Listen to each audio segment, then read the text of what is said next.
నమస్తే, this is Sourya. Welcome to our channel. ఈ రోజు మనతో పాటు సీనియర్ జర్నలిస్ట్ దుర్గా వడ్లమాని గారు ఉన్నారు. వారితో మాట్లాడదాం. నమస్తే మ్యామ్. నమస్తే అండి. మ్యామ్, రాజాసాబ్ హిట్ కొడుతుందని ఎక్స్పెక్ట్ చేసాం జనరల్ గా అందరివి కూడా. ఎందుకంటే పాన్ ఇండియా లెవెల్ మూవీ, అలాగే ప్రభాస్ మూవీ అంటే పిచ్చ ఫ్యాన్స్ ఉన్నారు కామన్ గా. సో దట్టు మంచి టైం కూడా మూవీస్ మన దీనికి పర్మిషన్స్ రాలేదు విజయ్ మూవీకి. అట్ ద సేమ్ టైం ఆయనకి రూట్ క్లియర్ గా ఉంది. బట్ స్టోరీలోని దమ్ము లేకపోవడం వల్లనే మారుతి మైనస్ వల్లనే అని కొంతమంది బ్లేమ్ చేస్తూ ఉన్నారు. కొంతమంది ఏమో ప్రభాస్ సెలక్షన్ కూడా ఆయన దాన్ని కూడా మిస్టేక్ ఉంది అని అంటూ ఉన్నారు. ఇవన్నీ కాకుండాను రాజకీయ కుట్ర జరిగింది రాజాసాబ్ మూవీ మీద మనశంకర్ వరప్రసాద్ గారు మూవీ క్లియరెన్స్ కోసము అని అంటూ ఉన్నారు. ఇందులో ఏది వాస్తవమో మీరేమంటారు? అసలు మీరు అన్నట్టుగా రాజా సాబ్ మీద కుట్ర చేయాల్సిన పని ఎవరికీ లేదు. రెండోది ఏంటంటే ప్రభాస్కి ఎవరు కూడా శత్రువులు లేరు. అతను అందరితో మంచిగా ఉంటాడు. అందులో మంచి ఫుడీ. అతను అందరికి పంపిస్తాడు ముందు. అతను భోజనం చేయడానికి అందరూ అదే ఇప్పుడు గోదావరిలో తిండి పెట్టి చంపేస్తారు ప్రేమతో అంటారు చూడండి, ఆ టైప్ అతను. కాబట్టి ప్రభాస్ కి అంత నెగిటివ్ చేయాల్సిన పని లేదు.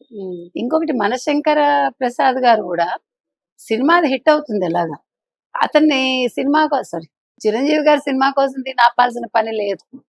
ఎందుకంటే ఆ జోనర్ వేరు, ఈ జోనర్ వేరు.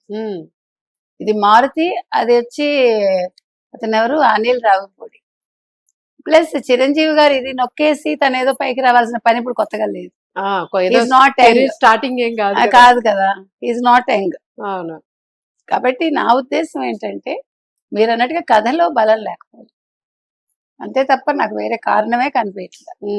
అంటే మనం ఏదో ఊహిస్తే ఏదో అవుతుంది అంటాం చూడండి, అట్లా అయింది. అవును, యాక్చువల్ గా అంటే అతని లెవెల్ కి సరిపోని కథేమో ఇది.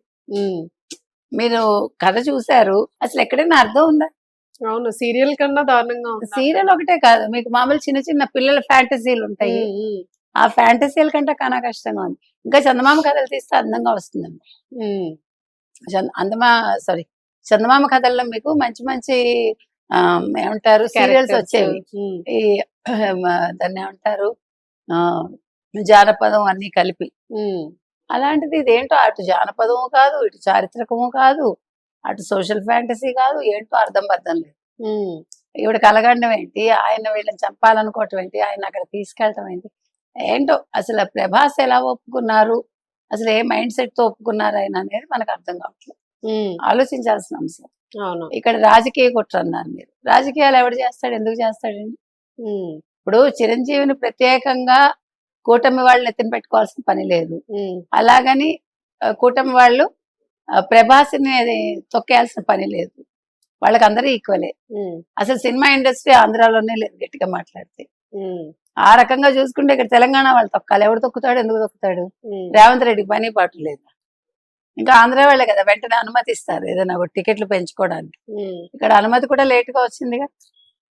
కాబట్టి ఇక్కడ ఏ రకంగా చూసుకున్నా అటు రాజకీయంగా ఎవరు తొక్కడానికి లేరు, ఇటు లేదు చిరంజీవి కోసం తొక్కేశారంటానికి లేదు ప్రభాస్ కి ఇంకెవరైనా ఉన్నారా తొక్కడానికంటే ఎవరూ లేరు. కాబట్టి ఇందులో కథలో బలం లేదు, మెయిన్ అది. అంటే మారుతి నుంచి మనం ఎక్స్పెక్ట్ చేసినట్టుగా ఈ సినిమా రాలేదు ఎందుకనో. అది మారుతి టైం బాగాలేకపోవడం కావచ్చు, అదే విధంగా ప్రభాస్ కూడా టైం బాగలేదు మమ్మల్ని. ఎందుకంటే బాహుబలి తర్వాత ఆ రేంజ్ లో అయితే హిట్ పట్టల్లా. అవునవును, మనం చూస్తే కనుక అయితే. సో అది ఆలోచించుకోవాలి వాళ్ళు. ఇక్కడ ఫ్యాన్స్ కూడా ఎవరిని తిట్టక్కర్లేదండి. ఫ్యాన్స్ ఎలాగా వాళ్ళు ఎంతవరకు లేపగలరో అంతవరకు లేపుతారు సినిమాని. అంతకుమించి వాళ్ళు మాత్రం ఏం చేస్తారు, అవుట్ ఆఫ్ ద వే వెళ్ళి ఎవడూ చేయలేదు. అయినా ప్రజల్ని సినిమా థియేటర్ కి మీరు రప్పించాలంటే రేట్లు తగ్గించండి. కథలు హైప్ అక్కర్లా, ఓ ఫ్యాంటసీలు అక్కర్లా, సాధారణ కథలు తీయండి, జనాలు చూస్తారు. చిన్న చిన్న హీరోలు ఎందుకు హిట్ అవుతున్నాయి, అందులో ఏదో ఉండి హిట్ అవ్వట్లా. అదేంటంటే ఈ యూత్ కి తగ్గట్టుగా ఏదో ఉండాలి కనెక్షన్, అంతే. ఆ కనెక్టివిటీ కనుక దొరికితే ఆ సినిమా ఈజీగా హిట్ అవుతుంది. ఒక్క తెలుగులోనే హై కలెక్షన్ వచ్చింది మేడం, మిగిలినవన్నిటిలో 10 కోట్లు అట్లా కాదండి. ఇంకొక పాయింట్ మనం ఇక్కడ చెప్పుకోవాల్సింది ఏంటి, నిన్న కూడా మనం మాట్లాడుకున్నాం. మీరు అసలు పాన్ ఇండియా అనే పదం తీసేయండి. మొత్తం అందరూ కూడా మీరు ఓ కోట్లు సంపాదించేసుకోవాలని producers directors why you are craving, నాకు అర్థం కాదు. మీరు తెలుగులో తీయండి, నచ్చితే మీరు డబ్ చేసుకోండి, లేదంటే రీమేక్ చేసుకోండి, అది సులువు కదా. ఓ ఇంతంత పెట్టేసి ఇన్ని సంవత్సరాలు మీరు సినిమాలు తీసేసి ఎవరి పేషెన్స్ ని మీరు పరీక్షిస్తున్నారు? అవును. సో అక్కడ కూడా ఆలోచన విధానం మారాలండి. అవును. ఏదో బాహుబలి ఒకటి హిట్ అయింది కదా అని అన్ని అదే రోల్ వెళ్ళిపోవటం అనేది అనవసరం. అవును. మీరు ప్రజలకి తక్కువ సమయంలో ఎక్కువ సినిమాలు ఇవ్వండి. ఒక దాంట్లో తగ్గితే ఇంకో దాంట్లో మీకు కలిసి వస్తుంది. మీరు బ్యాలెన్స్ చేసుకోవచ్చు. ఉమ్. సో అన్ని మీ చేతుల్లో ఉన్నాయి. ఉమ్. ప్రొడ్యూసర్స్ చేతుల్లో ఉన్నాయి, డైరెక్టర్స్ చేతుల్లో ఉన్నాయి. Um. At the same time heroes కూడా మేము 3 ఏళ్లకు సినిమా చేస్తాము, రిలాక్స్ అవుతామని అనకండి. అవును. మీకు వయసు పెరుగుతుంది కదా. అవును. ఉన్నంతకాలం కొంచెం ర్యాపిడ్ గా. ఇప్పుడు వాళ్ళందరూ కృష్ణ గారు ఈ రోజుకి నిలిచారు, రామారావు గారు నిలిచారు, తర్వాత శోభన్ బాబు గారు నిలిచారు, నాగేశ్వరరావు గారు నిలిచారంటే వాళ్ళు కష్టపడ్డారు. అవును. వాళ్ళు ఎంత కష్టపడ్డారు వాళ్ళు. మరి అక్కినేని నాగేశ్వరరావు గారు లాస్ట్ మినిట్ Last వరకు minute మనం వరకు movie చేశారు అనుకుంటా ఆయన. కదా, last నేను minute. అంటున్నది అది. వాళ్ళు ఎప్పుడు రిలాక్స్ అవ్వాలని అనుకోలేదు. అవును. కాబట్టి మీరు కూడా రిలాక్స్ అవ్వడం కాదు. మీకు బోల్డ్ డబ్బులు వచ్చాయి. అవును. సో ఇప్పుడు మీరు సినిమా కోసం పని చేయండి. సినిమా నాది అనుకుని చేయండి, అంతే చెప్తాం. అవును.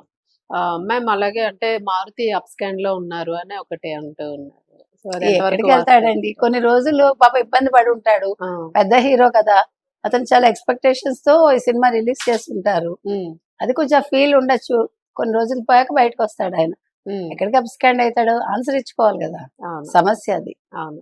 Right ma'am. ఇంకొకటి ఏంటంటే ఈ మూవీకి సంబంధించి హెచ్డి ప్రింట్ ఆల్రెడీ వచ్చేసింది అని అంటూ ఉన్నారు. సో ఇది ఇంకా గట్టి దెబ్బ యాక్చువల్ గా. ఇప్పటికే ఇప్పుడు కలెక్షన్ మరి సజ్జనార్ గారు సమాధానం చెప్పాలి.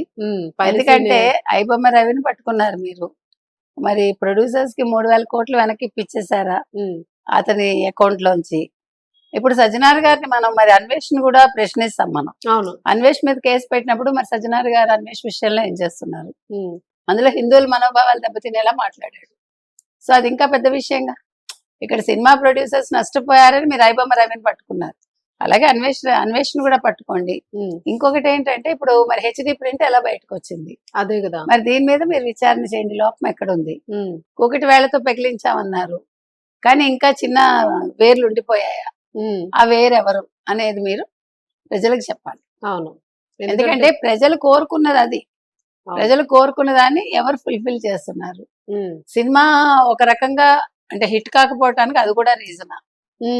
అది కూడా ఆలోచించాలి. మరి ఒక్కరోజే కదా మేము ఒక్కరోజే రిలీజ్ అయింది. మరి ఈ రోజు హెచ్డి వచ్చేస్తే వెళ్ళి ఆ 10 మంది కూడా వెళ్ళారు కదా. అందుకని అసలు దీనికి ఏంటి ఈ సమస్యకి పరిష్కారం అనేది ఇండస్ట్రీ పెద్దలు సజ్జనార్ గారు కూర్చుని ఆలోచిస్తే బాగుంటుంది. ఎందుకంటే నెక్స్ట్ మళ్ళా సంక్రాంతికి లైన్ గా వరుసగా చాలా మూవీస్, చిరంజీవి గారి మూవీ ఉంది, రవితేజ గారి లైన్ గా అందరు మూవీస్ ఉన్నాయి. సో మరి కూడా ఇవి కూడా రిలీజ్ నెక్స్ట్ డే హెచ్డి వచ్చేస్తే చాలా కష్టం. అసలు చాలా చాలా ఇండస్ట్రీ కుదేలైపోతుంది కదండి. ఇండస్ట్రీ నమ్ముకుని 2,000 కుటుంబాలు ఉన్నాయి. మనం అది ఆలోచించాలి. We are not supporting anybody. At the same time దీనికి ఒక మంచి ఒక సొల్యూషన్ కావాలి. Right. Thank you. Thank you.